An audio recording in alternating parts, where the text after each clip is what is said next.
ऑफिसवरून मी घरी आले तेव्हा माझ्या खोलीतले माझे सगळे सामान बाहेर विस्कटलेले होते. माझ्या कपाटातून सगळे कपडे काढून खाली फेकून दिले होते आणि माझ्या लग्नाचा फोटो भिंतीवरून काढून खाली बाजूला ठेवला होता. मला काही समजणार त्या अगोदरच माझी सासू मला म्हणाली, आजपासून ही खोली माझ्या मुलीची पूनमची आहे आणि तू वरच्या स्टोअररूममध्ये राहायला जा. मी माझ्या नवऱ्याकडे अनिलकडे बघितले तर त्यांनी मान खाली घातली. त्या क्षणी मी फक्त एकच गोष्ट बोलले, आज तुम्ही माझी खोली माझ्याकडून हिसकावून घेतली आहे. उद्या कदाचित हे घर पण आपलं राहणार नाही. माझं बोलणं ऐकून सगळे हसायला लागले. पण त्यांना काय माहीत होतं की पुढच्या 24 तासात त्यांचे हसू कायमचे गायब होणार होते. माझं नाव नीता. मी एका प्रायव्हेट कंपनीत मॅनेजरची नोकरी करते आणि माझा नवरा अनिल पण एका प्रायव्हेट कंपनीत नोकरी करतात. लग्नाच्या या 3 वर्षात मी या घराला आपले समजून सगळ्या जबाबदाऱ्या मन लावून पार पाडल्या. माझ्या सासूचे त्यांच्या धाकट्या मुलीवर पूनमवर खूप प्रेम होते. मागच्या 4 महिन्यांपूर्वी माझ्या धाकट्या नंदेचा घटस्फोट झाला आणि ती कायमची माहेरी राहायला आली होती. पण तिच्या येण्यामुळे मला काहीच प्रॉब्लेम नव्हता. मी स्वतः म्हणाले होते की जोपर्यंत त्या या धक्क्यातून सावरत नाहीत तोपर्यंत त्या आपल्यासोबत राहतील. पण हळूहळू माझ्या सासूला असे वाटायला लागले की प्रत्येक चांगल्या गोष्टीवर त्यांच्या धाकट्या मुलीचा हक्क आहे. इकडे माझ्या नवऱ्याचा पगार कमी झाला आणि घराचे हप्ते भरणे पण मुश्किल व्हायला लागले होते. मागच्या 2 महिन्यांपासून ते जेवढं देत होते त्यात बाकीची रक्कम मी माझ्या पगारातून घालून घराचा हप्ता भरत होते. तरी पण घराचे 2-4 हप्ते भरायचे राहिले होते. पण ही गोष्ट मी घरात कोणालाही सांगितली नव्हती, कारण माझी अशी इच्छा नव्हती की आईंना त्यांच्या मुलाच्या मजबुरीबद्दल माहिती व्हावे. 2 दिवसापूर्वी बँकेचे शेवटचे नोटीस आले होते की या आठवड्यात जर हप्ते भरले नाहीत तर बँक पुढचे काम कायद्याने सुरू करेल. त्यामुळे ती रक्कम भरण्यासाठी मी माझी एफ.डी मोडण्याचा निर्णय घेतला आणि ती रक्कम काढून बँकेत जाऊन थकलेले हप्ते भरणार होते. मला वाटले होते की फक्त 1 दिवसाचा प्रश्न आहे, नंतर सगळे ठीक होईल. पण त्याच संध्याकाळी जेव्हा मी घरी आले तेव्हा माझे पूर्ण जग बदललेले होते. माझ्या धाकट्या नंदेने पूनमने तिचे सामान माझ्या खोलीत सजवले होते. माझी बॅग, माझे कपडे, माझ्या महत्त्वाच्या फाईल सगळ्या खोलीतून बाहेर काढून फेकल्या होत्या. ते बघून मी घाबरून म्हणाले, आई हे सगळं काय आहे? माझी सासू खूप थंड स्वरात म्हणाली, आजपासून ही मोठी खोली माझ्या मुलीची पूनमची आहे आणि वरच्या स्टोअररूममध्ये तुम्ही दोघांनी राहायला जायचं आहे. सुनेला एवढ्या मोठ्या खोलीत राहणे शोभत नाही. मी आशेने नवऱ्याकडे बघितले. मला वाटले की ते काहीतरी बोलतील, पण ते फक्त एवढंच म्हणाले, नीता थोड्या दिवसांचा तर प्रश्न आहे, ॲडजस्ट करून घे. नवऱ्याच्या त्या एका वाक्याने मला मनातून तोडून टाकले. मी हळू आवाजात म्हणाले, अहो आपली खोली आईंनी न विचारता ताईंना देऊन टाकली, तरी पण तुम्ही एवढे शांत कसे काय बसू शकता? हे ऐकून पण अनिल शांत बसले आणि त्यांनी मान खाली घातली. ते बघून मला माझे उत्तर मिळाले की या घरात माझ्या मानसन्मानाची कुणालाही पडली नाही. या घरातल्या लोकांच्या नजरेत माझी किंमत शून्य आहे. तेवढ्यात माझी नणंद पूनम म्हणाली, वहिनी यात नाराज होण्यासारखं काय आहे? वरती पण एक खोली आहे ना? मी त्यांच्याकडे बघून म्हणाले, ताई खोली लहान किंवा मोठी नसते, तर माणसाची इज्जत छोटी किंवा मोठी असते. पण माझे बोलणे ऐकून माझी सासू हसायला लागली आणि म्हणाली, सूनबाई तुझं खूप नाटक झालं. जिथे राहायचं आहे तिथे राहा, नाहीतर तुझ्या माहेरी निघून जा. सासूचे बोलणे ऐकून मी माझे महत्त्वाचे सामान गोळा केले. त्याचवेळी माझ्या हातातून फाईल खाली पडली. त्यात एफ.डी तोडण्याचे आणि बँकेचे थकलेले हप्ते भरण्याचे कागद होते. मी ती फाईल उचलून घेतली. काही क्षण तिच्याकडे बघितले आणि मनातल्या मनात निर्णय घेतला की ज्या घरात मला काडीचीही इज्जत नाही तिथे मी माझ्या आयुष्यभराची बचत नाही देऊ शकत. मी माझे सामान घेऊन घरातून निघून आले. मागून माझी सासू म्हणाली, 2 दिवसात घरी नाक घासत परत येशील. त्यांना माहीत नव्हतं की मी फक्त हे घर सोडत नव्हते, तर दुसऱ्या दिवशी या घराला वाचवण्याचा घेतलेला निर्णय पण मी बदलला होता. मी घर सोडून निघून आले. पूर्ण रात्र माझा नवरा मला फोन करत होता, पण मी त्यांचा फोन उचलला नाही. दुसऱ्या दिवशी सकाळी सकाळी बँकेचे अधिकारी आमच्या घरी पोहोचले. त्यांनी अनिलच्या हातात बँकेचे कागद दिले आणि म्हणाले की घराचे थकलेले हप्ते भरण्याची शेवटची मुदत निघून गेली आहे. त्यामुळे आम्ही आता आमचे काम कायद्याने पूर्ण करणार आहोत. जर उरलेली रक्कम लगेच भरली गेली नाही तर आम्ही हे घर बँकेकडून जप्त करणार आहोत. हे ऐकून माझ्या सासूच्या हातातून चहाचा कप खाली पडला. त्या क्षणी माझ्या नवऱ्याच्या अनिलच्या लक्षात आले की ज्या सोन्याची खोली एका क्षणात तिच्याकडून हिसकावून घेतली होती, तीच सून या घराला वाचवण्याची शेवटची आशा होती. त्या दिवशी बँकेचे लोक गेल्यानंतर घरात भयान शांतता पसरली होती. माझी सासू सारखी सारखी एकच प्रश्न मुलाला विचारत होती की अनिल, तू मला का सांगितले नाहीस की तू या घराचे हप्ते भरले नाहीस? अनिल मान खाली घालून म्हणाला, आई, मागच्या 6 महिन्यांपासून माझा पगार कमी झाला आहे. मला जेवढे शक्य होते तेवढं मी करत होतो. पण मागच्या 2 महिन्यांपासून नीता तिच्या पगारातून या घराचे हप्ते भरत होती. मी विचार केला होता की काही महिन्यात सगळं ठीक होईल. त्यामुळे मी तुला याबद्दल काहीच सांगितले नाही. हे ऐकून पूनम पण हैराण झाली. तिला पहिल्यांदा समजले की ज्या वहिनीच्या खोलीत ती स्वतःची खोली समजत होती, तिनेच या घराला वाचवण्यासाठी स्वतःच्या इच्छा मारल्या होत्या. माझ्या सासूचे डोळे भरून आले. त्या घाबरून मुलाला म्हणाल्या, अनिल, नीता कुठे आहे? अनिल थरथरत्या आवाजात म्हणाला, आई, मला माहीत नाही नीता कुठे गेली आहे. तिने माझा एकही फोन उचलला नाही. इकडे मी माहेरी न जाता माझ्या मैत्रिणीच्या श्वेताच्या घरी राहिले होते. माझा फोन सारखा सारखा वाजत होता. अनिलचे 20पेक्षा जास्त मिस कॉल होते.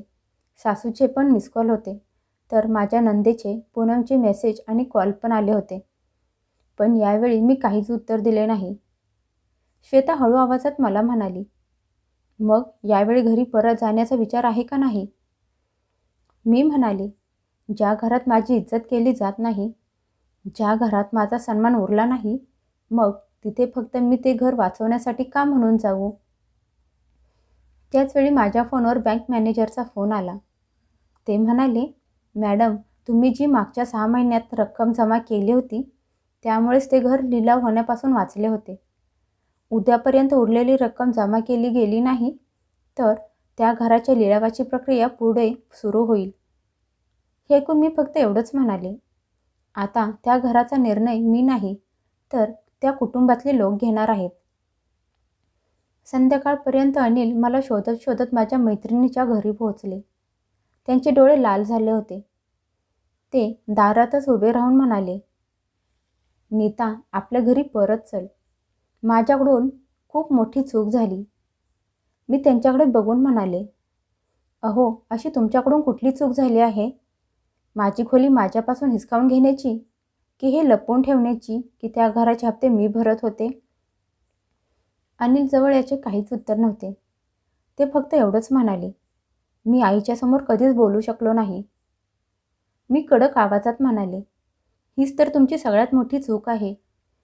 जेव्हा बायकोच्या सन्मानाची गोष्ट होती तेव्हा तुम्ही तोंडात आवाज नसल्यासारखी शांत बसला होता. तेवढ्यात माझी सासू पण तिथे पोहोचली. आल्या आल्या त्यांनी माझ्यासमोर हात जोडले. त्यांच्या डोळ्यातून पाणी येत होते. त्या म्हणाल्या, सुनबाई, मला माफ कर. मी कायम तुला परकी समजले. पण माझे घर तर तूच वाचवत होतीस. मला तुझी कधीच किंमत समजली नाही. मी कधीच तुला इज्जत सन्मान दिला नाही. मी शांत उभी राहून सगळं ऐकत होते. माझी नणंद पण माझ्या समोर येऊन म्हणाली, वहिनी, खरंच मला माहीत नव्हतं की तू या घरासाठी एवढं काही करत आहेस. मी कधीच विचार केला नव्हता की त्या खोलीसाठी तुला एवढे दुःख होईल. मी हळू आवाजात म्हणाले, ताई, गोष्ट खोलीची नव्हती तर गोष्ट माझ्या सन्मानाची होती. जर त्या दिवशी मला एकदा जरी विचारले असते तर कदाचित मी स्वतः ती खोली तुम्हाला दिली असती. पण माझे सामान बाहेर फेकून देऊन मला जाणीव करून दिली गेली की या घरावर माझा कुठला अधिकार नाही. माझे बोलणे ऐकून सगळ्यांनी नजर खाली घातली. तेवढ्यात अनिलने खिशातून बँकेचे नोटीस काढून माझ्या समोर ठेवले आणि म्हणाले, नीता, जर तू साथ दिली नाहीस तर उद्या ते घर आपल्या हातातून कायमचे निसटून जाईल. पण मी तुझ्यावर कुठला दबाव टाकणार नाही. निर्णय तुझा स्वतःचा असेल. मी त्या नोटीसकडे बघत बसले. नंतर काही न बोलता घरातून बाहेर निघून आले. माझ्या सासूला आणि नवऱ्याला असे वाटले की मी त्यांना कायमचे सोडून गेले आहे. पण दुसऱ्या दिवशी सकाळी बँकेचे अधिकारी घराचा ताबा घेण्यासाठी आले. त्याचवेळी मी घरी पोहोचले. माझ्या हातात एक फाईल होती. माझी सासू, नणंद आणि नवरा लांबून फक्त माझ्याकडे बघत उभे होते. त्यांना माहीत नव्हते की त्या फाईलमध्ये काय आहे आणि पुढच्या 5 मिनिटात मी असा कुठला निर्णय घेणार होते ज्यामुळे फक्त घरच नाही तर पूर्ण कुटुंबाचे भविष्य बदलणार होते. दुसऱ्या दिवशी सकाळी बँकेचे अधिकारी आणि 2 साक्षीदार घराच्या बाहेर उभे होते. बाहेर खूप लोक गोळा झाले होते. माझ्या सासूच्या डोळ्यात भीती स्पष्ट दिसत होती. पूनमताई रडत होत्या आणि अनिल मान खाली घालून उभे होते. मी घरी आले. बँकेचे अधिकारी मला बघून म्हणाले, मॅडम, आज उरलेली रक्कम जमा नाही झाली तर आज या घराचा लिलाव होणार आहे. मी ती फाईल त्या अधिकाऱ्यांच्या हातात दिली. त्यांनी ती उघडून त्यातले कागद बघितले. थोड्या वेळाने म्हणाले, ठीक आहे मॅडम, आता आम्ही कुठलीही कारवाई करणार नाही. सगळी थकलेली रक्कम आणि व्याज जमा झाले आहे. हे ऐकून माझी सासू आणि नवरा हैराण होऊन माझ्याकडे बघायला लागले. माझ्या सासूच्या तोंडातून फक्त एकच शब्द निघाला, नीता. पण मी शांत उभी होते. अनिल माझ्या जवळ आले आणि म्हणाले, नीता, तू तरी पण घर वाचवले? मी त्यांच्या डोळ्यात बघून म्हणाले, मी घर वाचवले आहे, पण अगोदर माझा आत्मसन्मान वाचवला आहे. बँकेच्या मॅनेजरनी अजून एक कागद काढून अनिलच्या हातात दिला आणि म्हणाले, यापुढचे हप्ते या नवीन ॲग्रीमेंटप्रमाणे भरले जाणार आहेत. अनिलने ते पेपर वाचले तसे त्यांचे हात थरथरायला लागले. त्यात स्पष्ट लिहिले होते की यापुढचे हप्ते दोघांच्या संयुक्त खात्यातून जातील आणि या घरावर नीताचा अर्धा मालकी हक्क राहील. मी ही अट बँकेच्या अधिकाऱ्यांच्या समोर ठेवली होती, कारण मागच्या काही महिन्यांपासून मी माझ्या पगारातून या घराचे हप्ते भरत आले होते आणि बँकेने दोन्ही बाजूंच्या सहमतीने एक नवीन ॲग्रीमेंट तयार केले होते. अनिलने एकही मिनिट न घालवता त्यावर सही केली. ते म्हणाले, आज मला समजले, घर बरोबरीने आणि विश्वासाने चालते, एकमेकांच्या सोबतीने, प्रेमाने आणि आपलेपणाने बनते. माझी सासू माझ्या जवळ आली आणि माझा हात पकडून म्हणाली, नीता, मी तुझी खोली हिसकावून घेतली होती, पण आज तू हे घर वाचवले आहेस. मला माफ कर, मी तुझ्याशी खूप चुकीचे वागले होते. मी म्हणाले, आई, जर त्या दिवशी तुम्ही एकदा मला विचारले असते तर मी स्वतः ती खोली ताईंना दिली असती. मला दुःख त्या खोलीचे नाही, तर दुःख या गोष्टीचे आहे की मला या घरात कुणीही आपले समजले नाही. माझी नणंदच माझ्या समोर आली आणि रडत म्हणाली, वहिनी, आजपासून त्या खोलीवर फक्त तुझ्या एकटीचा हक्क असेल. मी वरच्या खोलीत राहायला जाईन. मी त्यांचा हात पकडून हसून म्हणाले, आता या घरात कोणीही कोणाची खोली हिसकावून घेणार नाही. आपण सगळे मिळून घरातल्या जबाबदाऱ्या वाटून घेऊ. जे लोक तमाशा बघायला आले होते ते गुपचूप तिथून निघून गेले. जाता जाता बँक मॅनेजर एक अशी गोष्ट बोलला की सगळे लोक त्यावर विचार करायला मजबूर झाले. ते म्हणाले की खूप लोक पैसे नसल्यामुळे स्वतःची घरं गमावून बसतात. पण आज मी पहिल्यांदा बघितले आहे की एक कुटुंब सन्मानाच्या, विश्वासाच्या कमीमुळे घर गमावणार होते. ते गेल्यानंतर अनिल माझ्या जवळ आले आणि म्हणाले, नीता, जर तुझी इच्छा असेल तर तू मला शिक्षा देऊ शकतेस, पण सुधारण्यासाठी एक संधी मला दे.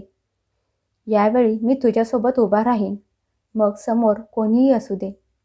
मी काही वेळ त्यांच्याकडे बघितले आणि म्हणाले, मी संधी तुम्हाला नाही तर आपल्या नात्याला देत आहे. पण लक्षात ठेवा, ज्या दिवशी परत अशी वेळ येईल त्या दिवशी मी शांतपणे जाणार नाही. अनिलने माझा हात पकडला. पहिल्यांदा माझी सासू हसून म्हणाली, आजपासून या घरात माझ्या सुनेच्या शब्दाला पण तेवढीच किंमत असेल जेवढी घरातल्या बाकीच्या लोकांच्या शब्दाला, कारण तिने आज आपले घर वाचवले आहे. त्या दिवशी मी माझ्या खोलीत गेले तर माझे सामान पहिल्यापेक्षा छान नीटनेटके ठेवले होते. भिंतीवर आमच्या लग्नाचा फोटो लावलेला होता. ते बघून मी गालातल्या गालात हसले. त्या दिवशी मला समजले की घरात सगळ्यात मोठी खोली त्या माणसाची नसते, ज्याचा त्या घरावर अधिकार सगळ्यात जास्त असतो. उलट त्याचे असते जो कठीण काळात घराला तुटण्यापासून वाचवतो. आज मला घरात माझा मान सन्मान परत मिळाला होता.